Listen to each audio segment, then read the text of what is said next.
जीवन में भय किसने नहीं देखा। मृत्यु का भय, अपनों के चले जाने का भय, असफलता का भय, हिंसा का भय।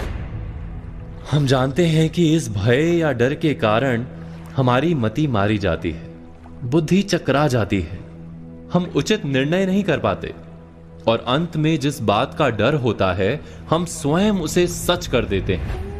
हम जीवन भर भय या डर से लड़ते रहते हैं, किंतु भय से छूटने का कोई उपाय नहीं मिलता। किंतु क्या हमने डर के विषय में विचार किया है? डर वास्तव में क्या है? जिस बात का हमें डर होता है, क्या वास्तव में वही डर का कारण होता है, या डर हमारे मन का भाव मात्र है जिसका वास्तविकता के साथ कोई संबंध नहीं? डर सदा ही भविष्य से लगता है, भविष्य में कुछ अनुचित या अघटित ना हो जाए, जीवन का स्वरूप कहीं बिगड़ ना जाए, यही होता है ना डर। और भविष्य तो सदा ही अनजान रहता है, इसलिए हम कभी वास्तव में डर से छूट ही नहीं पाते, कभी निर्भय हो ही नहीं पाते।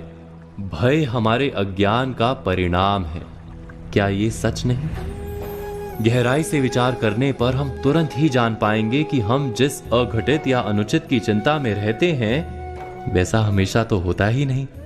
भविष्य का क्रम तो हमारे डर से अनजान अपने मार्ग पर चलता रहता है। भय के कारण भविष्य नहीं बदलता, केवल हमारा मन रोग से भर जाता है।